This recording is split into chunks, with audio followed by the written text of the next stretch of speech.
नमस्कार फ्रेंड्स.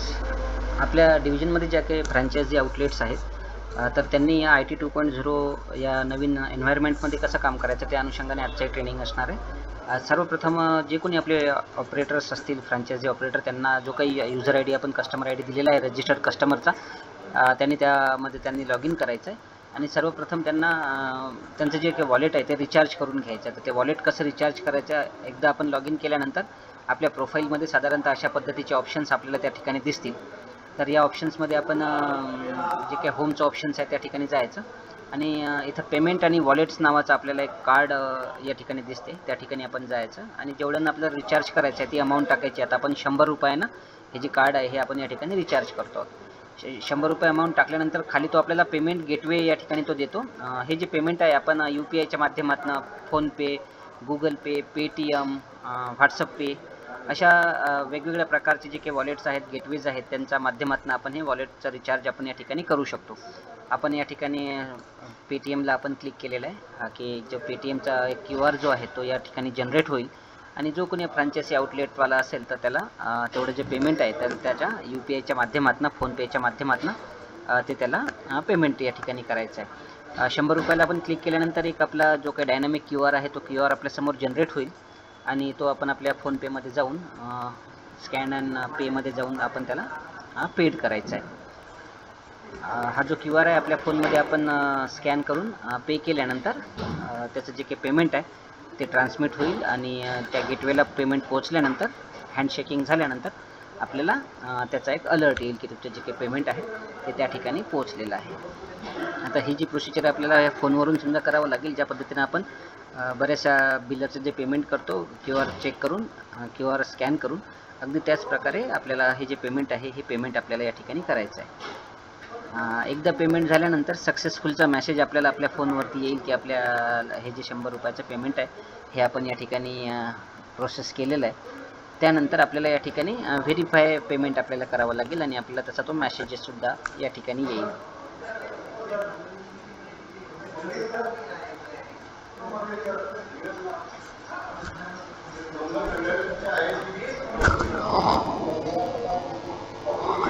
या ठिकाणी आपण कन्फर्मेशन आपल्या मोबाईलमध्ये आल्यानंतर या ठिकाणी आपण जो काही चेक ट्रान्झॅक्शन स्टेटस आहे तो आपण या ठिकाणी चेक करू शकतो.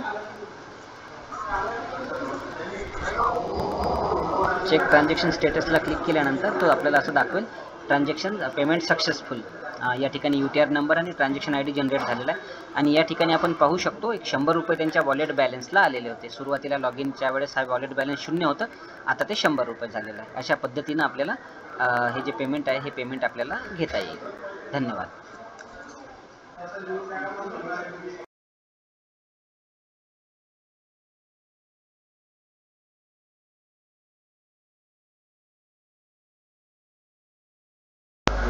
या ठिकाणी आपले जे कोणी फ्रँचायझी ऑपरेटर्स आहेत त्यांच्यामध्ये आपण लॉग इन झालो. तर हे आमच्या एक फ्रँचायझी आउटलेट चालवणाऱ्या मॅडम आहेत, अंकिता राजेंद्र दांदळे.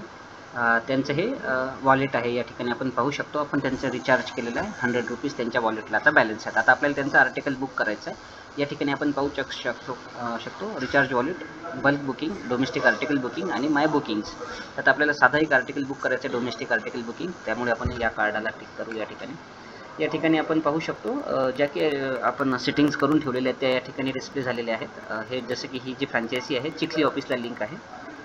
या ठिकाणी इथं ऑफिसचं नाव आलेलं आहे, ऑफिस ID, पिनकोड आणि ही फ्रँचायझीचा जो काही टाईप आहे तो या ठिकाणी आलेला आहे. इंडिव्हिज्युअल प्रोप्रायटरशिपमध्ये हे फ्रँचायझी आहे आणि ओनली बुकिंग कन्साइनमेंट हे आर्टिकल बुक करू शकतात. आणि सगळ्यात महत्त्वाची गोष्ट या ठिकाणी त्यांनी एक रिमाइंडर दिलेलं आहे आपल्याला की तुमचं जे काही बुकिंग आहे 17 हवर्सच्या आत त्या सब ऑफिसला पोहोचलं पाहिजे. हे ॲक्च्युली त्या ऑफिसच्या डिलिव्हरी शेड्यूलनुसार हे आपण त्या ठिकाणी कॉन्फिगर केलेलं आहे. यामध्ये आपण नेक्स्टचं जे टॅब आहे त्याला आपण क्लिक करायचं. इथे गेल्यानंतर आता आपण आर्टिकल जे आहे ते आपण या ठिकाणी बुक करू शकतो. जसे या ठिकाणी आपण पिनकोडचा एक आर्टिकल बुक करायचं. जसं आता मला हे यवतमाळला एखादं आर्टिकल पाठवायचं असेल, पिनकोड मी टाकला, यवतमाळचं सिलेक्ट केलं. त्याच्यानंतर मला त्याचं वेट सिलेक्ट करावं लागेल की साधारणतः किती वेटचं ते आर्टिकल असेल. जसं की आता माझं 50 ग्रामचं हे आर्टिकल असेल, त्यामुळे मी याला टिक केलं आणि याला मी नेक्स्ट म्हटलं. 50 ग्रामला जसे मी नेक्स्ट म्हटल्यानंतर तो माझ्यासमोर रजिस्टर आणि स्पीडचे दोन्ही ऑप्शन तो या ठिकाणी देतो. जे चार्जेस आपल्या रेग्युलर नुसार जे काउंटरला लागतात तेवढे चार्जेस या ठिकाणी आहेत, कोणतेही ॲडिशनल चार्जेस त्या ठिकाणी नाही आहेत. आपण या ठिकाणी स्पीड पोस्टला आपण टिक करूया. स्पीड पोस्टला आपण टिक केल्यानंतर या ठिकाणी आपण पाहू शकतो हा जो नंबर वगैरे आहे हा ऑटो जनरेट पॉप्युलेटेड झालेला आहे, जो बारकोड आहे तो, आणि त्या आर्टिकलचा जो टाईप आहे ते सुद्धा या ठिकाणी आलेलं. जर का त्यांनी काही तिकीट लावलेली असतील तर आपण प्रीपेडला सुद्धा टिक करू शकतो, आणि या प्रीपेडमध्ये जर का त्याचे पोस्टेज स्टॅम्प्स वगैरे असतील तर ती अमाऊंटही टाकू शकतो. सध्या प्रीपेड नाही आहे म्हणून आपण याला टिक काही करणार नाही. त्यानंतर जे काही स्पीड पोस्ट असेल त्या स्पीड पोस्टचा जो शेप असेल मेलचा तो कसा असेल, साधारणतः डॉक्युमेंटेशन आहे, रोल सिलेंडरमध्ये आहे किंवा बॉक्समध्ये आहे, तर हे डॉक्युमेंट आहे, एनव्हलप आहे, त्याच्यामुळे काही अशा प्रॉब्लेम नाही. जर का ते आपण दुसरे ऑप्शन्स घेतले बॉक्स टाईप आणि रोल सिलेंडर, तर त्या केसमध्ये आपल्याला त्याचं जे व्हॉल्युमेट्रिक वेट आहे ते आपल्याला त्या ठिकाणी टाकावं लागेल. आता हे आपले डॉक्युमेंट आहे म्हणून मग आपल्याला ते टाकण्याची गरज नाही, स्टँडर्ड डॉक्युमेंटमध्ये आहे असं तो या ठिकाणी कन्सिडर करतो. त्यानंतर जे स्पीड पोस्टचा रजिस्टर आपण सिलेक्ट केलेलं आहे, तर ते नेमकं कसं डिलिव्हर्ड करायचं या ठिकाणी बऱ्याचशा ऑप्शन सध्या दिलेले आहेत. सध्या आपण हे नॉर्मल डिलिव्हरी जी आहे ते आपण या ठिकाणी सिलेक्ट करायचं आहे. आपण आधार ऑथेंटिकेशन डिलिव्हरी वगैरे सुद्धा करू शकतो, open delivery, OTP based delivery, परंतु याची खातरजमा करायची आहेत की ह्या सर्व्हिसेस फुल फ्लेजमध्ये आपण सुरू केलेल्या आहेत की नाहीत. ऑप्शन त्यांनी दिलेलं आहे, परंतु सध्या आपण हे नॉर्मल डिलिव्हरी घ्यायचं आपण. त्यानंतर जर काही इन्शुरन्स वगैरे करायचा असेल तर या इन्शुरन्सला आपण सुद्धा याच्या ठिकाणी टिक करू शकतो. आता स्पीड पोस्ट आहे, नॉर्मल डॉक्युमेंट आहे, इन्शुरन्स नको आहे, पण आपल्याला POD जो आहे तो प्रूफ ऑफ डिलिव्हरी तो आपल्याला त्या ठिकाणी पाहिजे आहे. जसे आपण प्रूफ ऑफ डिलिव्हरीला टिक करू या ठिकाणी आपण पाहू शकतो 53 रुपये जी अमाऊंट आहे, आता 41 रुपये आहे. जसे मी प्रूफ ऑफ डिलिव्हरीला सिलेक्ट करतो तर प्रूफ ऑफ डिलिव्हरीचे 12 रुपये जे आहेत ते त्या ठिकाणी वाढत आहेत. मी प्रूफ ऑफ डिलिव्हरीला सिलेक्ट केलं, याला नेक्स्ट करायचं. नेक्स्ट केल्यानंतर खाली सेंडरची इन्फॉर्मेशन जी आहे ती तयार होते. जर का आपला एक्झिस्टिंग कस्टमर असेल तर या ठिकाणी तुम्ही त्याच्या डिटेल्स टाकू शकता, अदरवाईज आपण रेग्युलरच कस्टमर आहे अशा अनुषंगाने बुकिंग करूयात. जसे की आता आहे टेस्टिंगसाठी आपण हे घेतो, या ठिकाणी त्यांनी टाकलेलं आहे, आणि त्याचा ॲड्रेस जे मॅन्डेटरी आहे ते आपण भरायचे आहेत. यवतमाळला आपल्याला पाठवायचं त्याला,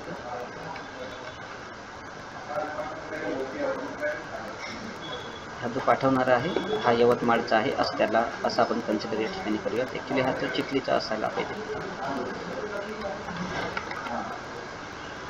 सेंडर जो चिखलीचा आहे, आणि ही इन्फॉर्मेशन पुन्हा राहते म्हणून आपण सिलेक्ट केलं.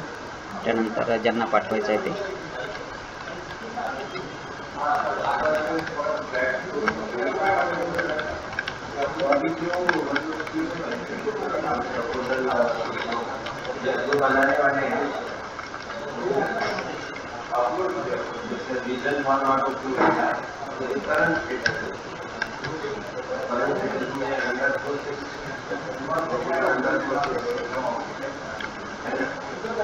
या ठिकाणी आपण टाकलेलं आहे, याला सुद्धा आपण टिक केलं.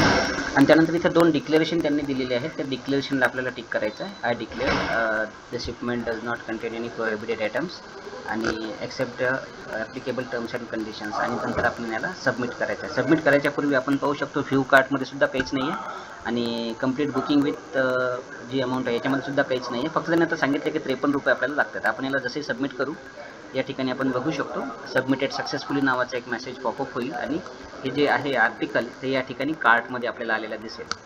त्याचप्रमाणे कंप्लीट बुकिंग विथ ₹53 जी काही अमाऊंट असेल ती त्या ठिकाणी डिस्प्ले झालेली असेल. आपण बघू शकतो या व्ह्यू कार्टमध्ये आपण गेल्यानंतर जे आर्टिकल आपण बुक केलं आहे ते आर्टिकल या ठिकाणी आपल्याला डिस्प्ले झालेलं या ठिकाणी दिसेल. जर हे सगळ्या गोष्टी व्यवस्थित असतील तर आपण प्रोसीड करू शकतो, पुढे जाऊ शकतो. जर का काही चुकलं असेल तर या ठिकाणी आपण डिलीटचं बटन त्यांनी दिलेलं आहे, डिलीट करून आपण हे आर्टिकल डिलीटही करू शकतो. जर का आपली चूक झाली असेल तर ती इथं सुधारण्याची आपल्याला या ठिकाणी संधी आहे. आणि हे झाल्यानंतर जसे आपण पुढे जाऊ, याला कंप्लीट बुकिंग विथ ₹53 टिक केलं की ती जे आर्टिकल आहे ते त्या ठिकाणी बुक होईल. त्यानंतर आपल्याला आपल्या ज्या रिसिप्ट्स आहेत त्या रिसिप्ट्स काढाव्या लागतील. अशा पद्धतीनं आपण हे जे आर्टिकल आहे ते बुक करू शकतो. धन्यवाद.